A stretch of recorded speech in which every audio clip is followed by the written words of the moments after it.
Good evening. My name is Michael Hemisath, and I'm president at St. John's University. And I'm delighted to welcome you tonight to our Frontiers of Freedom lecture series. We're delighted to have some special guests whom you'll hear about in just a minute, and we're especially delighted to have our alum Mark Kennedy back, who sponsored this event.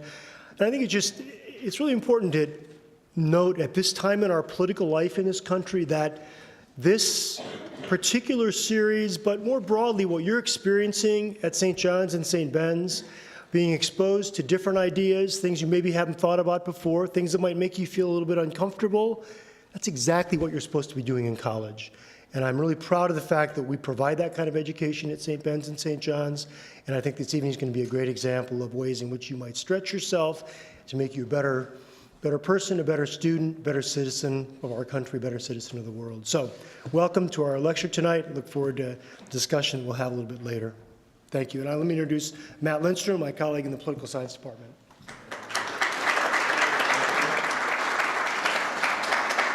Very good. Well, welcome to all of you. And when Mark Kennedy collaborated with the Eugene McCarthy Center for Public Policy and Civic Engagement to start the Frontiers in Freedom lecture series, the key intention was to bring ideological diversity as well as professional diversity to these two campuses. And tonight's featured lecture with Susan Marvin is a perfect example and a great opportunity to look at success through 360 degrees, through multiple angles.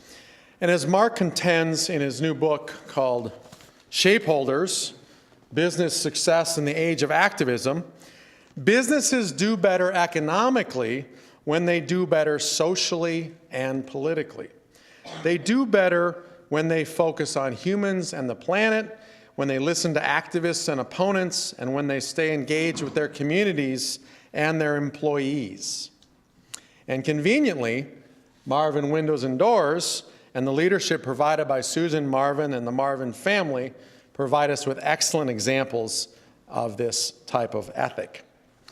Just a quick shout out, a special thanks to my colleague, Professor Lewis Johnson in the Economics Department for helping arrange and suggesting Susan's visit to campus. And thanks to Mark and his wife, Debbie, for their ongoing support of St. John's and St. Ben's, as well as the McCarthy Center in particular. I now invite Nikki Bukowski, accounting and finance major, and also student coordinator in the McCarthy Center, to come up to the podium and introduce Mark Kennedy, as well as our distinguished guest, Susan Marvin. Thank you, Nikki.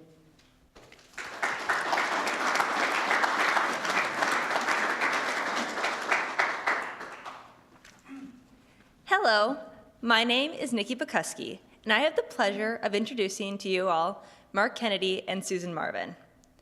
When I was discussing this event with Susan herself, she said the best introduction would be if I simply said, "This is Susan Marvin." But I knew that would not do justice to this extraordinary and humble woman. After graduating from the University of Minnesota, she joined the company Marvin Windows and Doors. In the company, she has held many different positions. She's currently the chairwoman of Marvin Windows and Doors. Along with holding that position, she's serving as the chair of Minnesota's Chamber of Commerce, and she has served on the board of trustees for the University of Minnesota Foundation from 2001 to 2007. Mark Kennedy is no stranger to the podium, as he's a graduate of St. John's of '79. After he graduated, he began his career as a certified public accountant and went on to run many different businesses that have all been successful. His work did not go unnoticed, as he was featured in the Institutional Investor magazine and named one of America's top CFOs.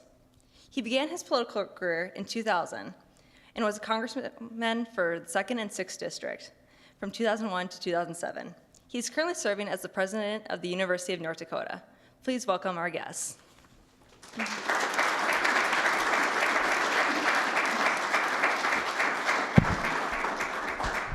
I'm reminded of the time that President George W. Bush was giving the commencement address at Yale, and he said, "Congratulations to all you A students. To you C students, you too could be president of the United States someday." So as I say to Nikki, as an accounting major from a fellow accounting major, if you happen to go to St. John's or St. Ben's as an accounting major, you too could be president of the University of North Dakota someday. because as I look back on my career, it'd be kind of unusual for somebody with that kind of a more of applied experience, applied degree, to be head of a liberal arts university. And you may grouse and complain about some of the classes you're required to take as part of your distribution, but because I studied Fyodor Dostoevsky and George Eliot under Father Thimish, because I studied theology under Father Culhane and many other courses throughout my distribution, I come to the position that I'm in having studied and engaged with nearly every subject that we teach. So the Liberal Arts Foundation in every degree makes a big difference. Second thing, this lecture series came from the current president. The president's going to be honored over at the your new expansion of the library, Brother Diedrich. I was complaining to Brother Diedrich when they started up the McCarthy lecture, and they had E.J. Dionne as the first speaker. And so I said to Brother Diedrich, I said, not everybody from St. John's is liberal. There's a couple of us that are conservative. And if you always bring in a liberal, then, you know, maybe people will complain about that. Brother Diedrich gave me the exact right answer for president.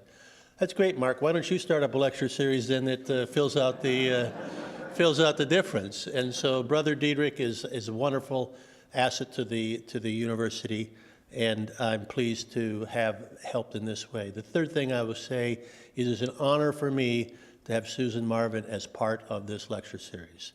I may be the only one in the room that's ever been to Marvin Windows in War Road. We have a couple others. How many people have been to Marvin Windows? Look at this. Wow. Good for you. If you go up there, you'll see everything she's going to tell you is true. I was very impressed by what I saw at the factory. We went and talked with a lot of the workers. People in War Road, people at Marvin Windows take a great pride of being part of Marvin Windows, the company. It's a fabulous organization. Debbie and I are pleased to have Marvin Windows in our home in Watertown, Minnesota. I couldn't imagine a better person to be speaking here at this lecture series than Susan Marvin. Please welcome Susan Marvin.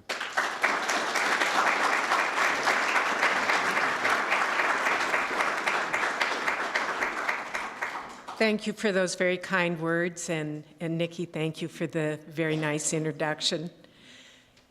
It is really, truly an honor to be here. I was honored to be asked, and I feel increasingly honored as I meet more of the people here and learn more about you. It's just a real special opportunity for me. Now, I have to tell you that, as a rule, I'm looking out at an audience of builders, or maybe lumber dealers, or maybe architects.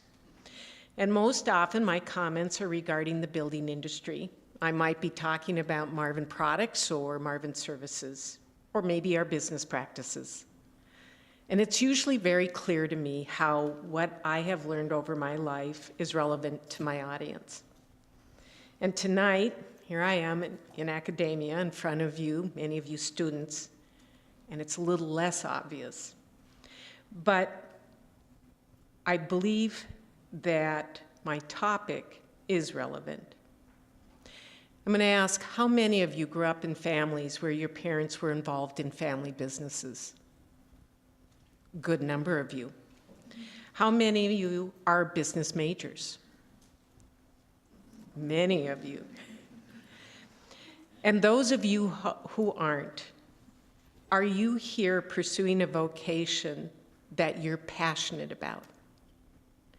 Because a vocation that will allow you to wake up in the morning clear about what you are doing, and more importantly, why. If you're doing that, you will be very grateful that you did, because you're preparing yourself for a life full of purpose. So I'm here tonight not to talk about our products, though I'd like to, or our services. I'm here to talk about the reason why we do what we do, the meaning in what we do. Now, as I speak, I hope perhaps you have a question, or maybe you have an insight, or an opinion, or an idea. And if you do, I'd like you to make note of it, because at the end of my prepared comments, I would love to have a dialogue.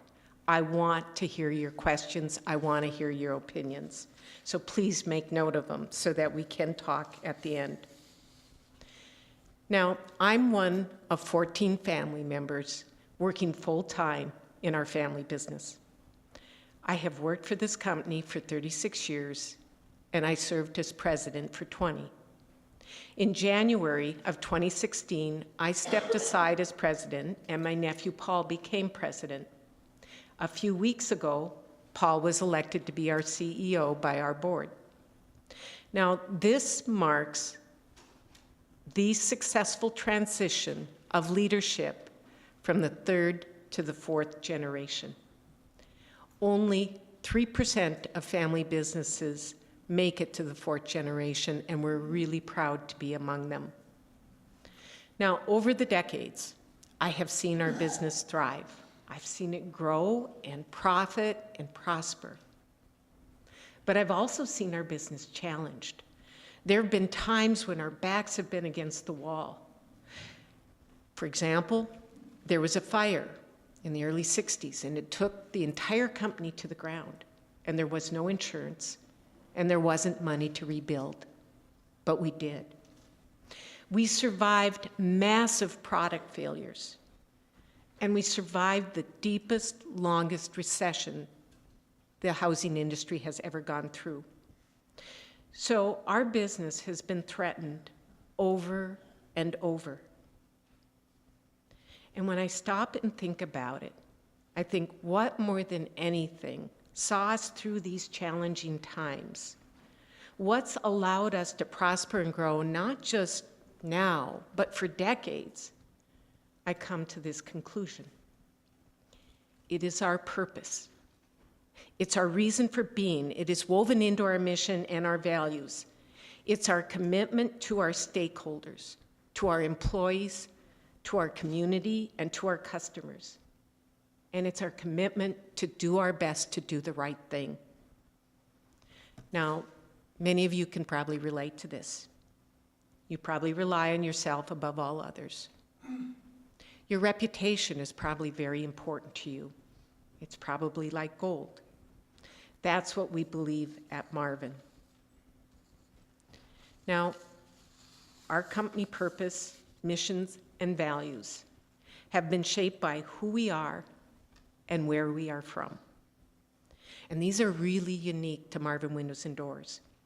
And they exert a powerful influence over how we do business and how we serve our customers, our employees, and our community. Now, I'm going to very briefly share a little company history because it explains how our company was shaped and how and why we make the decisions we do. Well over 100 years ago, my grandfather stepped off the train in Warroad and he decided to make it his home. He operated a lumberyard and a grain elevator, and he diversified. He focused on selling quality products and servicing his customers, and he worked hard to do the right thing. Community was very important to him, and he was very engaged in the community. He believed in giving back, and he generously gave to those in need. By the time the Depression hit, he had 8 employees on the payroll, and he kept all 8 on the payroll through the Depression. There were no layoffs. During that time, he extended credit to customers. He accepted items that were bartered in the form of payment. He stayed true to his values of providing meaningful employment and contributing to his community. And he served his customers very well. In that, the foundation was laid for why we do what we do, for our purpose, and it is still in place today. To provide meaningful employment, to contribute to the vitality of the community, and to improve fenestration by listening and serving our customers. Or today we say in short, to enrich the spaces and places where we live and work. Now, my father joined the company in 1938. And that was when we started making windows. And this is why we make windows. His purpose was to ensure that there were jobs You see, he had 4 brothers who were serving the country during World War II. His friends were, his neighbors were, his classmates were.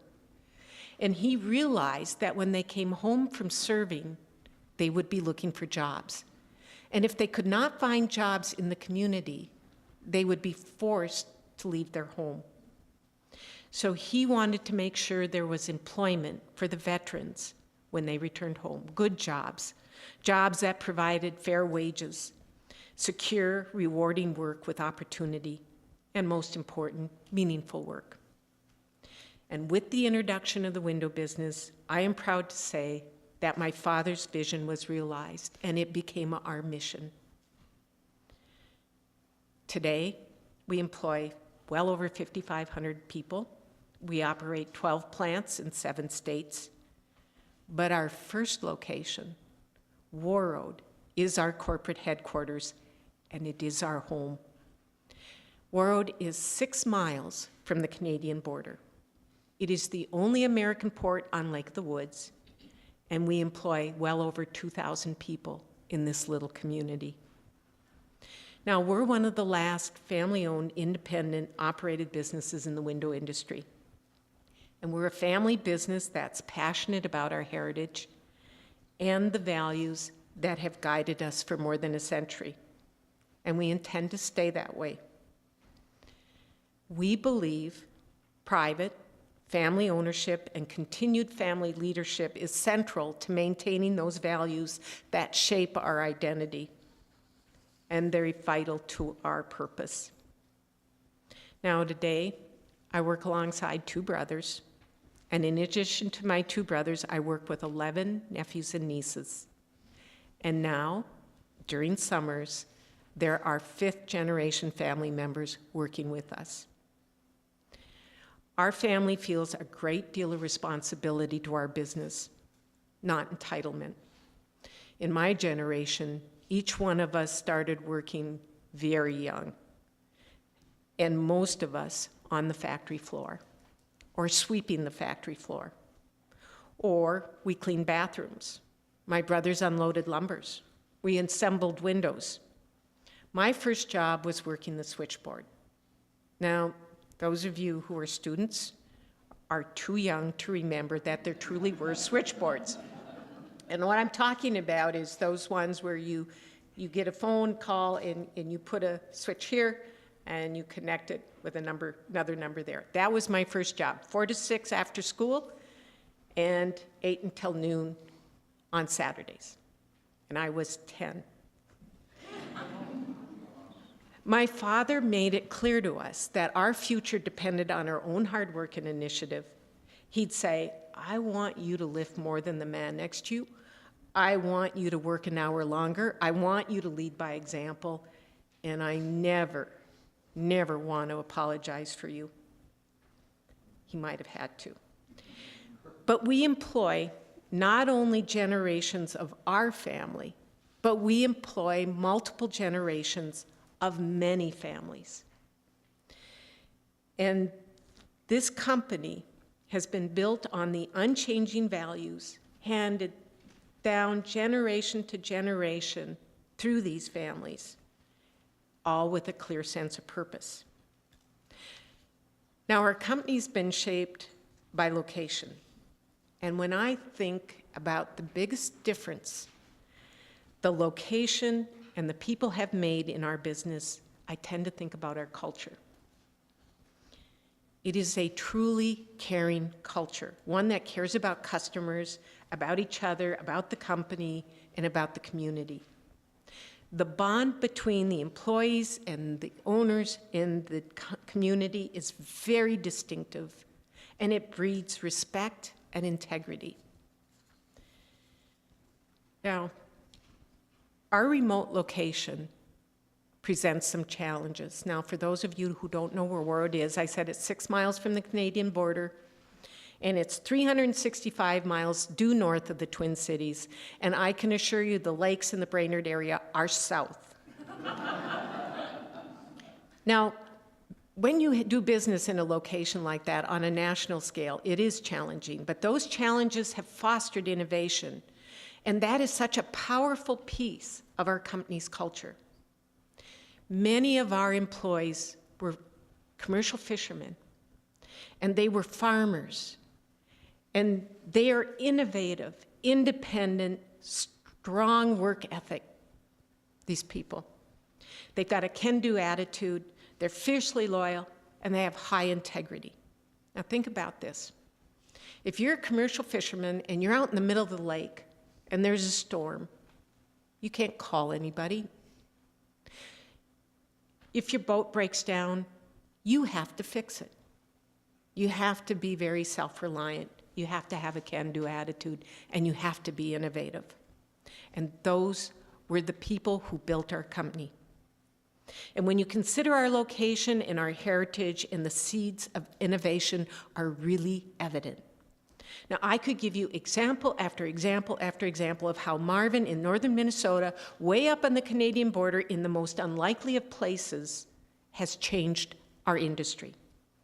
We were the first to ship in trucks. We were the first to use low E glass on our entire line. We were the first to use an alternative to putty glazing. Now, I'm going to give you an amazing example that I think you can all picture. It is a direct result of our values, and it feeds our purpose. By 1980, window technology had made strides, but a window was still pretty basic. They were rectangular, they slid up and down, or you cranked them. They kept out the elements, and they let the sun in. But in 1980, a customer called in and happened to get my brother Frank on the phone and said, "We're renovating an old farmhouse and we need an arched window. Do you make them?" And if you knew my brother Frank, you wouldn't be surprised to hear that he said yes. And we had never made them before. But he knew a man who worked with us who made wooden boats. And if you know how to make a wooden boat, you know how to make things curved out of wood. And Pete Frolander built our first round top. So we reintroduced him to the industry. We made it for the customer who had the farmhouse, but then we made one and we put it in a display and we went to a national show and we showed it. And it was the first time that a major manufacturer with a brand name had made an arched window and made it available to the marketplace. Now, the key point is this. The family-owned company in the little town on the Canadian border listened to the customer. And we did what we did best. We responded. We took care of that customer. And it literally changed architecture in the United States. That is not an overstatement. It's not in my notes, but I have another memory of that time. My brother George was running the plant, and we were getting a lot of interest and a lot of orders for these arched windows, and they were not easy to produce. It was not something you could do on a production line. And I remember sitting in my father's office when my brother George said to him, "The only silver lining in our taking this on is that there isn't a competitor out there crazy enough to follow us." Every window company in business today makes arch tops. Now, values and a purpose statement might look good on paper. We've all seen our share of them. But they're absolutely worthless unless you bring them to life. And I want to give you a few examples of how we've been able to do that. Now, serving the customer is fundamental. My father always told us, if your customer does well, you'll do well. Important for you business people to remember. When you make your decisions, make them with your customer in mind. He believed quality had to be backed by superior service. He always used to tell us, don't go into the market with the lowest price because there's always somebody willing to lose money. You don't want it to be you. So we had to work really hard at being innovative, to do something different to delight our customers.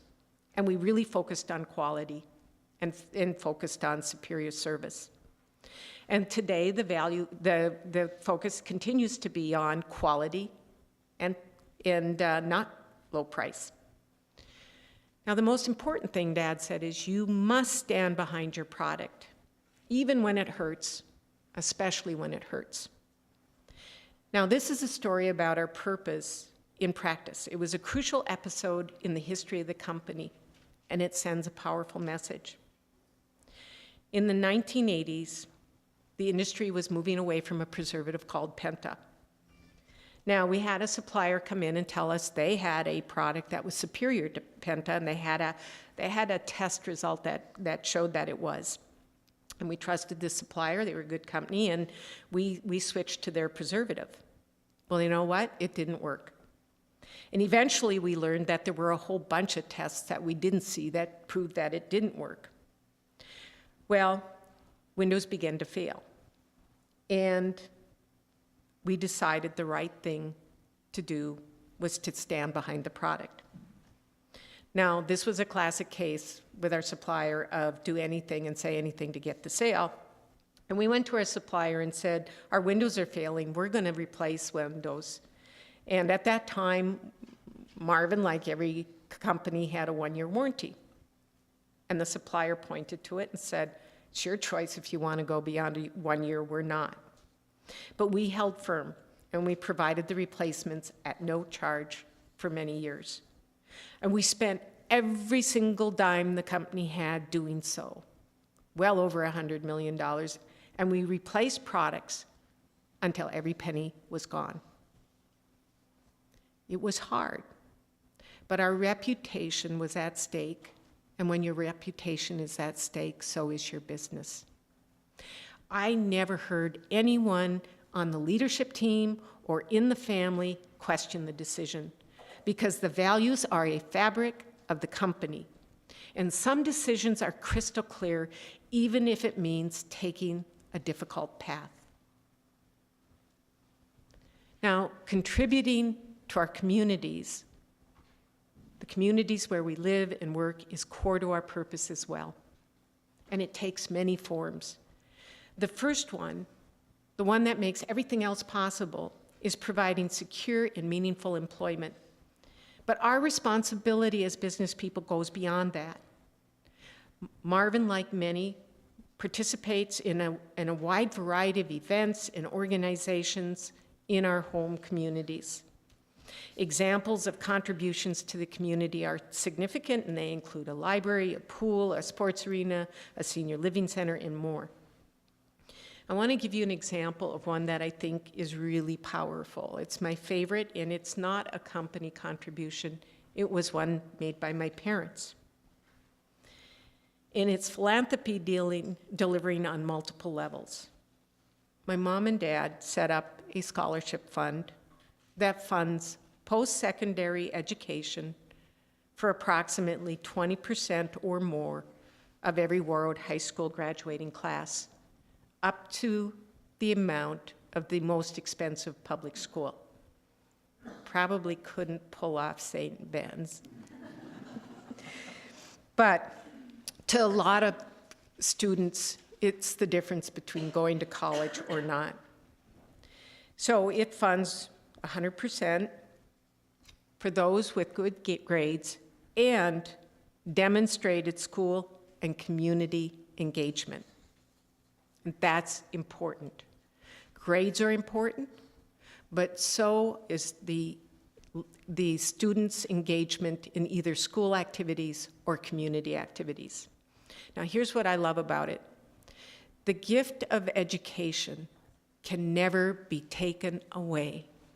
When you graduate from here, you own your education, and it's yours for life. It provides you opportunities, and in this case, it is a gift to the children of our employees and the residents of our community.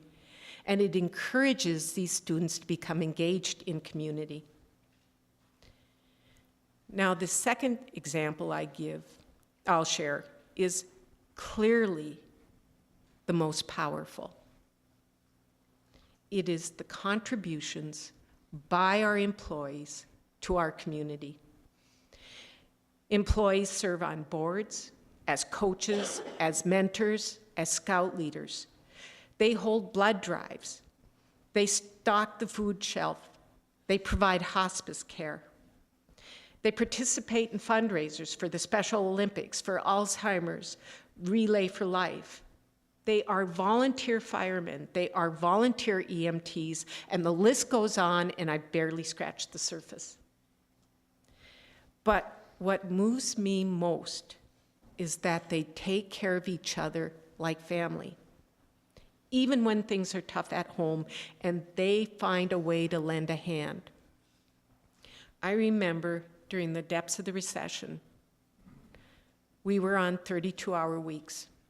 And if you think about it, that's a 20% reduction in pay. Yet, any week of the year, I could walk through the plant or the office, and somebody was holding a fundraiser for a coworker. Maybe there was cancer, maybe there'd been a fire, maybe somebody passed away. Somehow these people found a way to help each other, and it is humbling. The last tenet of our mission and our purpose is providing job opportunities, meaningful, secure employment. It's a long-held value, and it was very evident when Grandpa kept all 8 employees on the payroll during the Depression. It's clearly a part of our purpose. So when the Great Recession hit, it was clear to us we would not lay off anyone. Now, for those of you who don't follow the building industry, this is what happened to housing. Yes, there was a recession countrywide across all types of industries. But in housing, we saw housing starts go from 2 million down to 500,000. Overnight, 1/3 of the industry was unemployed. It was not a recession in housing, it was a depression. Now, we made the decision, and it was clear we wouldn't lay anybody off, and we kept everybody in medical benefits. It wasn't easy. I mentioned the 32-hour weeks.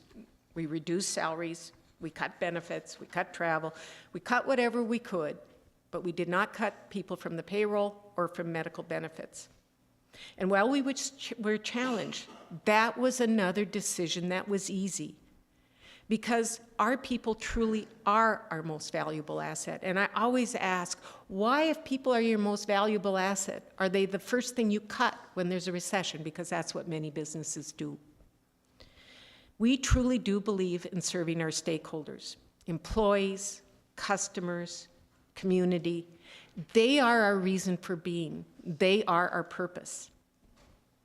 Now, there's been a casino mentality on Wall Street. American business is increasingly geared toward short-term thinking.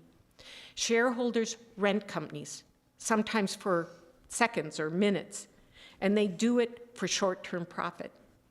Companies are focused on serving the shareholders first, and Wall Street often punishes those who plan and act for the long term. Think about it. If you're serving that shareholder, and that shareholder's buying your stock in the morning when it's high and selling it at noon when it's low, that's who you're serving. It is not long-term thinking. But at Marvin, we could tough it out for a few years and look for the long-term payoff of investing in our people, in our community. Now, we don't worry about shareholders. We worry about stakeholders, our people, our communities, and our customers. And we can do this because we are private and we are family, and those values don't change quarterly. They've been there for over 100 years. And I'm happy to say that our approach has been validated by some pretty good authorities. I'm going to play a 2-minute video. And before I turn it on, I'm going to ask you to put politics aside. This is not a political statement. This is a statement about values. My faith and confidence in the American future is undiminished. And the reason is because of its people. I am hopeful tonight because I've seen the spirit at work in America. I've seen it in the family business whose owners would rather cut their own pay than lay off their neighbors. And in the workers who would rather cut back their hours than see a friend lose a job. I think about a company based in War Road, Minnesota. It's called Marvin Windows and Doors. The family business in Warroad, Minnesota, that didn't lay off a single one of their 4,000 employees when the recession hit, even when their competitors shut down dozens of plants. I want to also thank the Marvin family. What an extraordinary thing they have done in building this here. Because a company in Minnesota who was willing to give up salaries and perks for their executives to make sure that they didn't lay off workers during a recession. Now, at Marvin's, when times get tough, the workers agree to give up some perks and some pay because they understood that their biggest asset was the community and the workers who had helped build that business. They give me hope. I'm glad that I see these trucks going across America, carrying products all over America, and during a time when the housing market was in such distress, for them to be able to maintain their business and maintain their employee base. That's how America was built. That's why we're the greatest nation on earth. That's what our greatest companies understand. It was powerful to listen to Jake and to speak with his sister Susan. The two of them are leaders, top two people in their company. They're making products for America, and they and their family and all the people who work at Marvin. What makes America exceptional are the bonds that hold together the most diverse nation on earth. The belief that our destiny is shared, that this country only works when we accept certain obligations to one another and to future generations, so that the freedom which so many Americans have fought for and died for comes with responsibilities as well as rights, and among those are love and charity and duty and patriotism. That's what makes America great.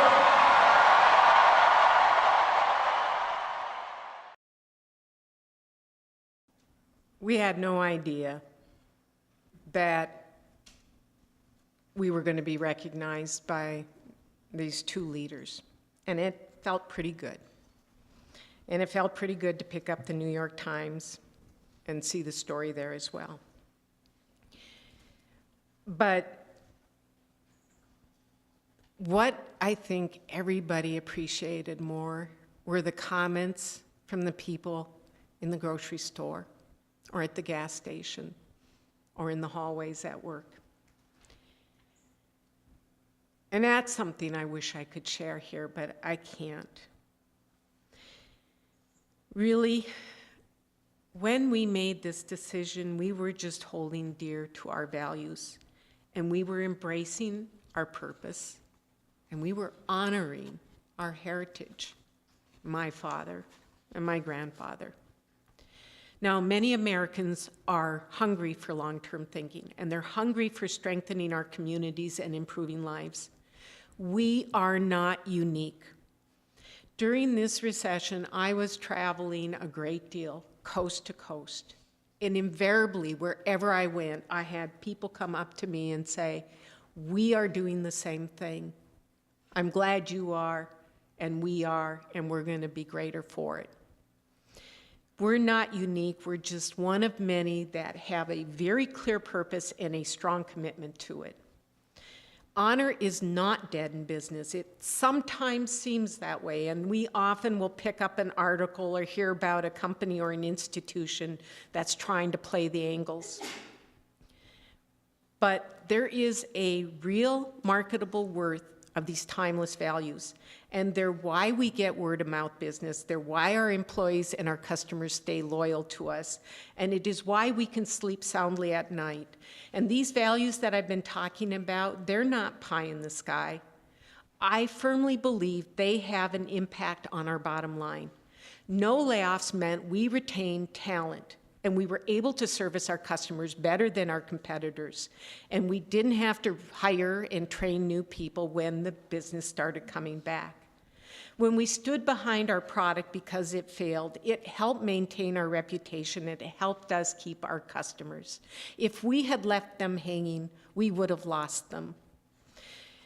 Our Round Top innovation, it generated a great deal of brand awareness. It generated excitement in the industry and acceptance, and there were doors that had been previously closed to us that opened In other words, I'm talking about lumber dealers who refuse to sell our product, and then we come with this new product and they go, yes, we'd love to carry your product. The scholarship program my parents started, it gives something valuable to committed employees who otherwise would not maybe be able to help their children pursue a post-secondary education. It's a recruiting tool for our local school, and it's a recruiting tool for the company.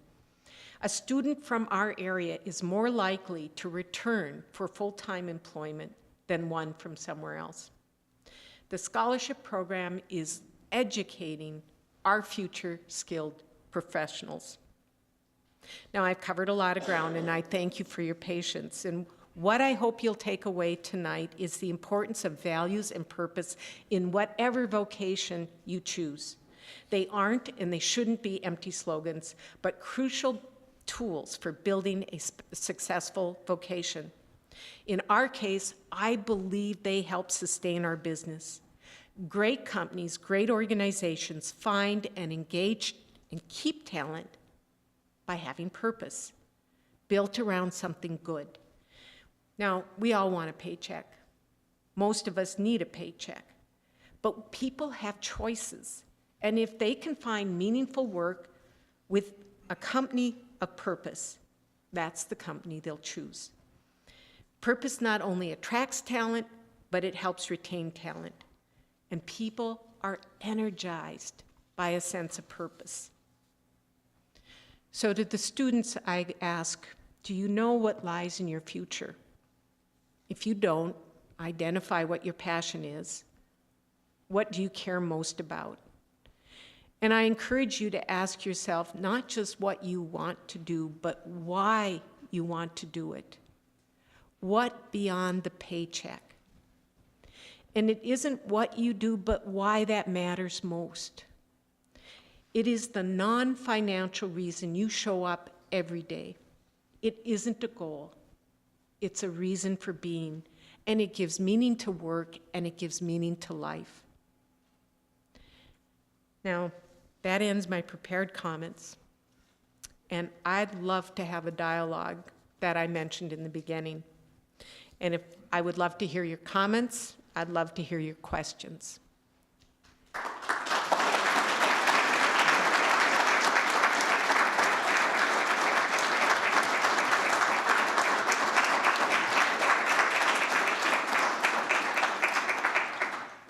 Well, thank you.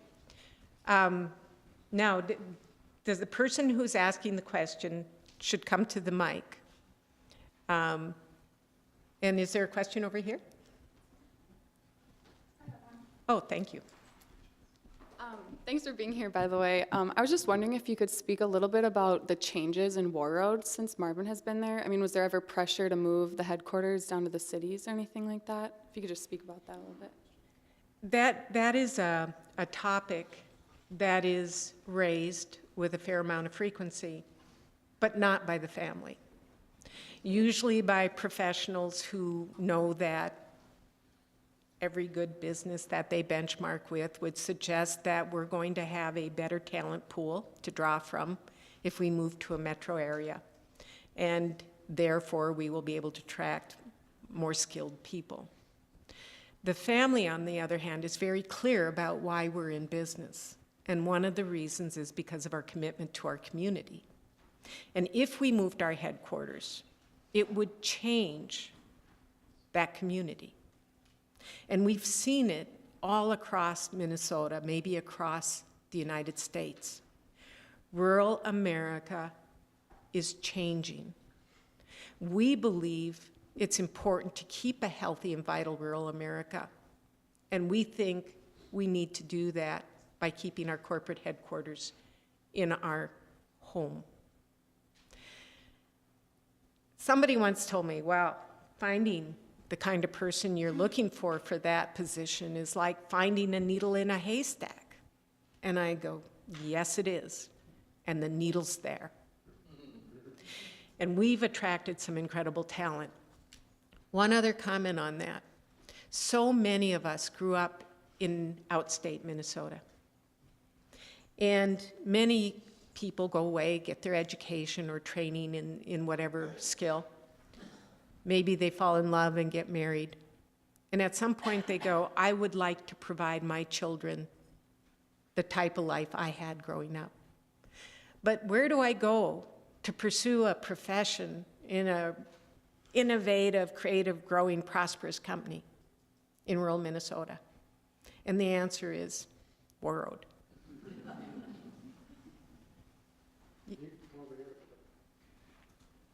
We have another question, and the gentleman's walking up to the mic. Okay.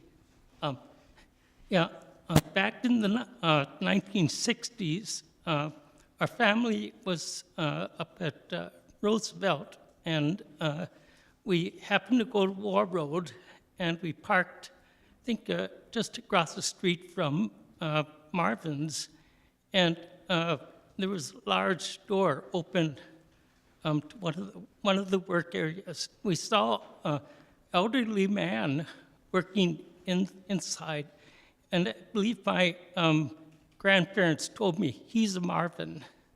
So I just share that. That was very likely my grandpa George. And yes, he worked well into his 80s and maybe early 90s. My father did as well. Now, how they contributed evolved because of what they were best able to contribute as they aged. But they contributed a powerful amount to the company. We don't, by the way, have a mandatory retirement age. And we have individuals who are working for us that are up there in years. And Ginny, maybe you even can give me some examples. I hate to put you on the spot, but I am. I'm recalling Kathy Fast, who, when she retired, had 55, more than 55 years with the company. So it's really... So my niece Jenny, who's in the 4th generation, one of the 11 of this really powerful generation, is here tonight, and she mentioned an employee who retired after 55 years. She was, let's say, on the senior end of the workforce, but I cannot tell you her age because she did not share that. But she was a wonderful contributor right up until that day she decided to retire. I think I can talk about it. I've got a question about your grandpa. Oh, can you get the microphone? This is for the radio. Oh, okay. Minnesota Public Radio. We're rebroadcasting. Thanks for being here, Susan. That's an inspirational story. And I try to teach entrepreneurship here, and so I'm really interested in, you said that your grandfather got off the train in Warroad. Could you just talk a little bit about where he came from and what his background was and what how the entrepreneurial venture started? My grandfather was born and raised in Zumbrota, Minnesota. I believe at a very young age, it might have been 15 or so, he left school and got a job with a Canadian company that had a number of lumberyards and elevators in small communities. He was working for them in a small community in Canada, and they offered him an opportunity in Warroad. And the story has it that he took a train to Warroad, and when he got off the train, he saw some individuals there and said, "Do you play hockey?" And he became part of a hockey team, and like I said, he became very engaged in the community. Now, he ran this lumberyard for this Canadian company, and after a couple years, they decided to move on. But he decided to stay. And it took him a few years to put it together, but he eventually was able to begin a lumberyard in partnership with another gentleman. And that was the beginning of what is today the Marvin Companies. My father was also an entrepreneur, and, of a different sort. And he was the one who recognized, we had a Swedish immigrant who didn't like to sit idle, and in January, lumberyards aren't very busy. And so he said, you get me a saw and I can make window frames. And therein was an opportunity that my father saw to divorce us from the local economy. And that was the beginning of the Marvin Windows. And there goes the rest of the story. My question was, did you ever have any doubts that you were going to stay with Marvin? Did you know when you were 10 years old doing the thing you said you were doing with the phone that you were going to stay with that? I absolutely did have a different profession in mind. I was quite sure that I was going to be an English teacher like my mother. My mother was a tremendous role model, and candidly, there weren't all that many role models in my life when I was a young girl. They was either a nurse or English teacher, and I didn't like needles. So, and I loved to read. So I truly did want to be an English teacher. I want to share a story with you, though, about my mother. She was my father was an icon in the building industry. My mother was his partner. She did not ever stand in his shadow. She was a woman before her time, and I have a vivid memory of a very young age sitting at the kitchen table. And TVs, by the way, at that time were black and white. Can you imagine? And I remember Barbara Walters was sitting on the news desk on a morning news show. And that was the first time I'd ever seen a woman in a non-comedic role on TV. There was Lucy, and there was Mary Tyler Moore, but there was Barbara Walters sitting at the news desk. And my mother put her hand on my shoulder, and she pointed at that TV, and she said, "Susan, you could do that." And what she was really doing was telling me there was this big, wonderful world with all kinds of choices in front of me.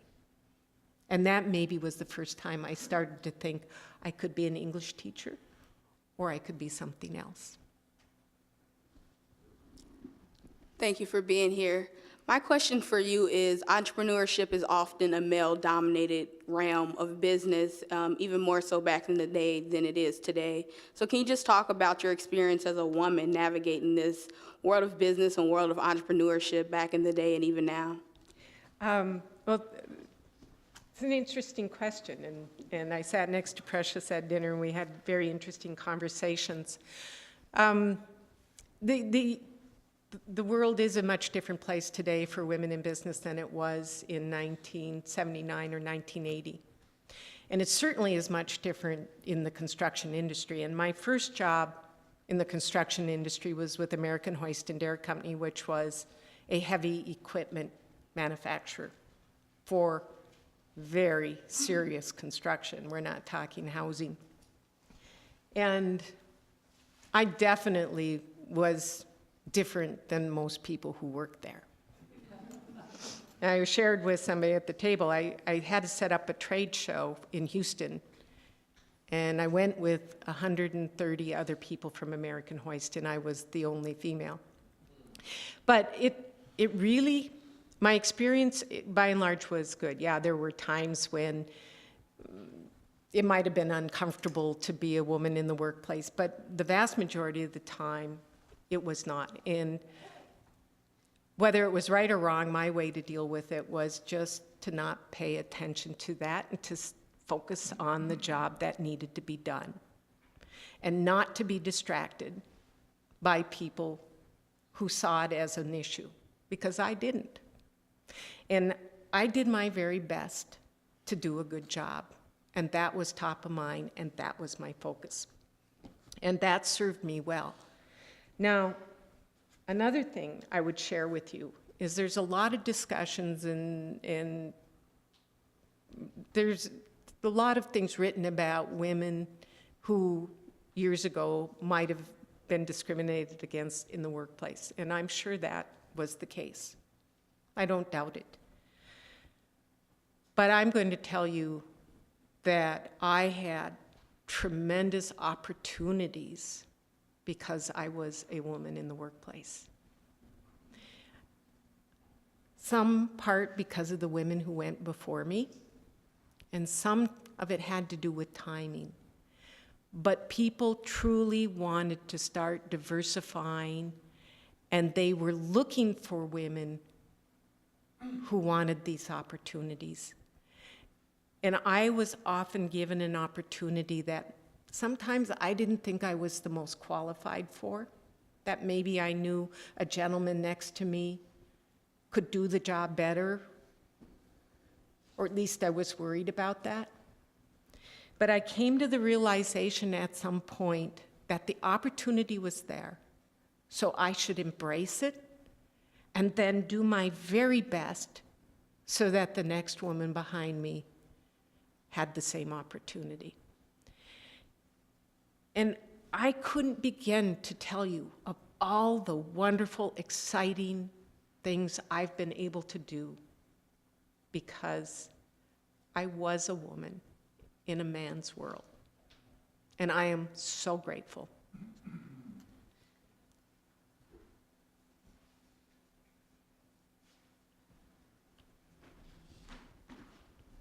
Hello, thank you so much for coming out here. You talked a little bit about value and purpose, serving your customer, and even quoted your dad about how if your customers do well, then you'll do well. Is there a particular way that Marvin stays in contact with their customer base that you found most effective? There are many ways that we try to learn from our customers, and some of it is very sophisticated market research, some of it might be focus groups, some of it might be surveys, and I'm a voracious reader of that. There's a great deal of secondary research, a lot of articles written about the industry and about trends and what customers are looking for. There's absolutely, in my mind, nothing that is as beneficial as getting out in the marketplace where your customers are, at the job site or in their place of business, and watching how they work and listening to them tell you what you might be able to do to make their jobs better. Nothing comes close.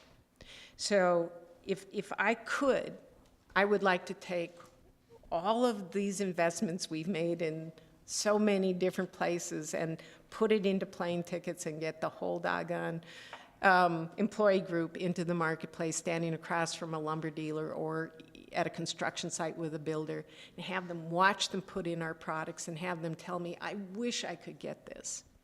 And if you look at that round top innovation, it was absolutely the best example of that, of listening to that customer. That is the best way. Hi.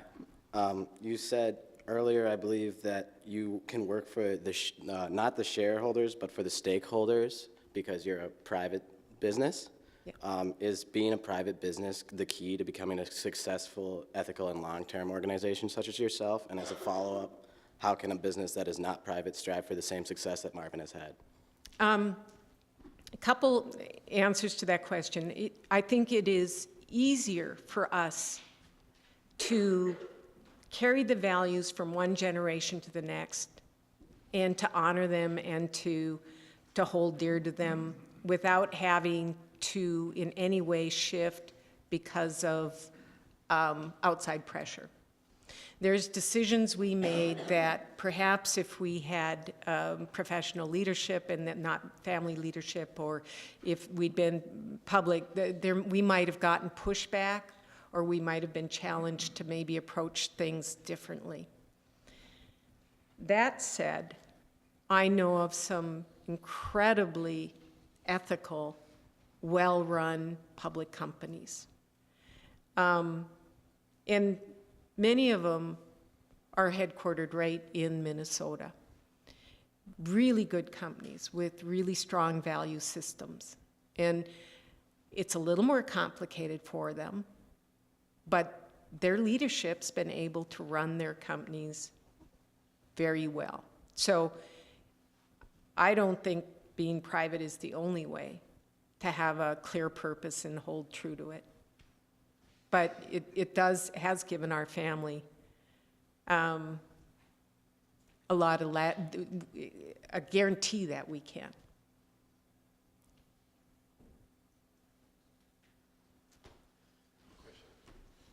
I'm wondering about the kind of the economic disruptive technologies that we're experiencing. whether it's online or otherwise, 3D printing, et cetera. What are you most excited about when it comes to kind of those disruptive technologies, so to speak, and what perhaps are more challenging aspects of that? Well, I'd start with the challenging one for me. I was in marketing, okay? And so I was in marketing through '95, and then I became president, and within a few years, everything I knew, my knowledge was obsolete because we had moved to the digital world.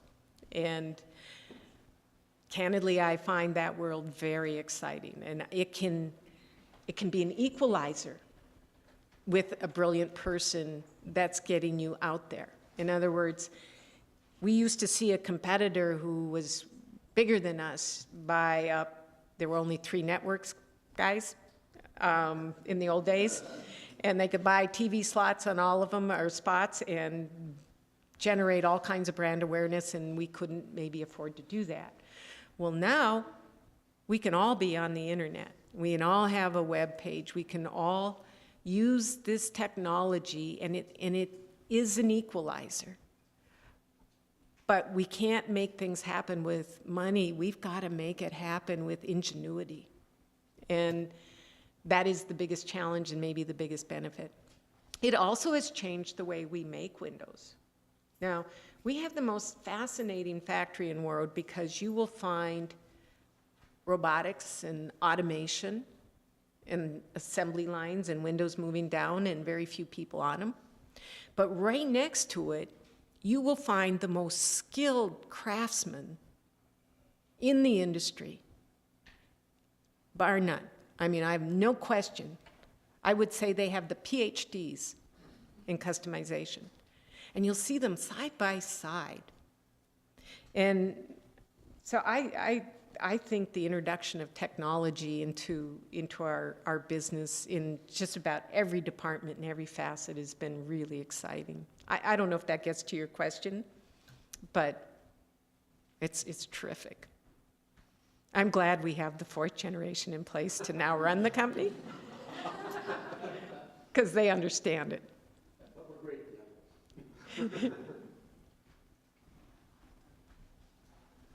Hi. Could you just talk about the strengths and weaknesses that came with running a business with such close family members? Oh. Yes, I can. And I can probably sum it up in a couple sentences. People used to ask me, what's it like working with family? And I'd go, or they'd say, what's it like being in a family business? And I'd go, it's like being with family. I mean, it's just that simple. And most of you probably would share my feelings on that, and that is there are times when it's difficult and it's challenging, and you challenge each other. But the upside is really phenomenal. And I'm not articulating this very well, but maybe it was best put once by my brother Jake, who said, okay, so it's a little tough, but who would you rather have in the foxhole with you? A hired gun or your brother? And remember how I told you businesses are challenged and it gets really tough? If you have a hired professional, I think if they're at Marvin, they're pretty doggone loyal and they're with you through thick and thin. But I've seen other businesses where people jump ship. You don't worry about that with your family. They're with you. And they're there to do whatever they can to help you succeed. I was telling somebody the other day, my nephew Paul, who's now CEO, is an incredibly talented young man. And he's got a good EQ, and he's smart, and he's a very thoughtful decision maker. And I could go on about this incredible talent. But I always say, and he has one other thing most people don't. He's got 13 family members, absolutely committed to doing whatever they can to help make him successful. And I know this. It's powerful. But yeah, it can be challenging.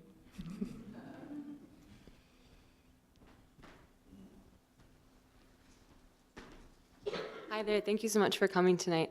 I was wondering if you have any advice, because I know there are some seniors in the room, for future graduates looking at career fields, or just like some of the best career advice you had when you were first starting out.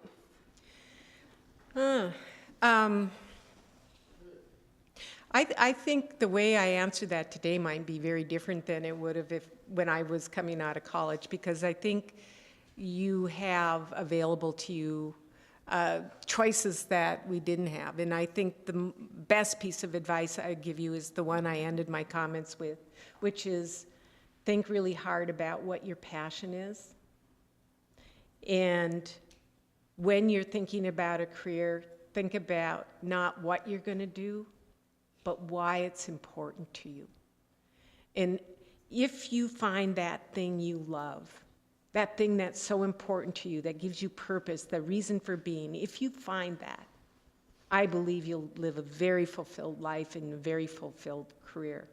I really believe that.